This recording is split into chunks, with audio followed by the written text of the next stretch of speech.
So yun na guys, nakalagay ito, welcome to professional mode. Hi guys! Welcome back sa aming YouTube channel, and for today's video, tuturo naman namin sa inyo kung paano mag-turn on ng professional mode sa Facebook. So, simulan natin. Para sa first step guys, open nyo muna yung inyong Facebook account, and then make sure nakalagin yung account na gusto nyo i-turn on yung professional mode. So kapag na-open nyo na guys, tap nyo lang yung profile picture nyo na nasa gilid. And then, pupunta kayo guys sa inyong profile page. And then, kapag nandito na kayo guys, tap nyo naman yung tatlong dots na nasa gilid ng edit profile.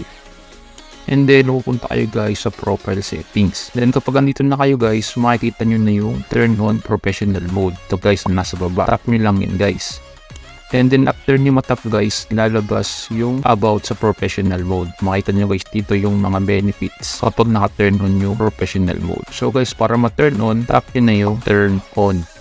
Hintayin nyo lang siya guys. And then dito guys, pipili naman kayo ng inyong default audience. So nasa inyo na yun guys kung gusto nyo custom, friends, and public. Pero mas maganda guys itong public, lalo na kung gusto nyo kumita sa Facebook. And kapag okay na guys, tap nyo na yung next. And then dito guys, lalabas lamang yung about sa public default audience. So, re-review nyo lang yan guys. And then kapag okay na sa inyo, tap nyo na yung confirm. And then mag-update na guys yung settings sa default audience. Kapag okay na, tap nyo na yung done.